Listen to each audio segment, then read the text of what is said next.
நாம டிராவல் பண்ண கார் வாங்குறோமா அல்லது வரி கட்ட வாங்குறோமா என கேள்வி எழுப்பியிருக்கும் சென் பாலன் குறித்த பதிவு வலைதளத்தில் பேசுபொருளாகி வருகிறது.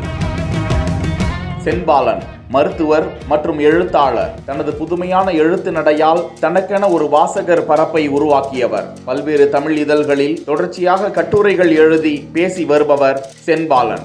வலைதளத்தில் அவர் வெளியிட்டிருக்கும் பதிவில், மகேந்திரா தார் காரை வாங்க வேண்டுமென்றால் வரி எவ்வளவு என அதன் விலை மற்றும் வரி குறித்த பதிவை வெளியிட்டு தனது விமர்சனத்தையும் வெளியிட்டிருக்கிறார். அந்த பதிவில், இந்த 20 லட்சத்தை சம்பாதிப்பதற்கு 30% வருமான வரி கட்ட வேண்டும், பிறகு 11 லட்சம் காருக்கு 9 லட்சம் வரி கட்ட வேண்டும், அதன் பிறகு 100 ரூபாய் பெட்ரோல் போட்டால் அதில் 50 ரூபாய்க்கு வரி, இவை இல்லாமல் டோல்கேட், கார் சர்வீஸிற்கு ஜிஎஸ்டி, நம்ம டிராவல் பண்ண கார் வாங்குறோமா இல்ல டாக்ஸ் கட்ட கார் வாங்குறோமானே தெரியல என சென் பாலன் வெளியிட்டிருக்கும் விமர்சனம் பேசுபொருளாகி வருவது குறிப்பிடத்தக்கது.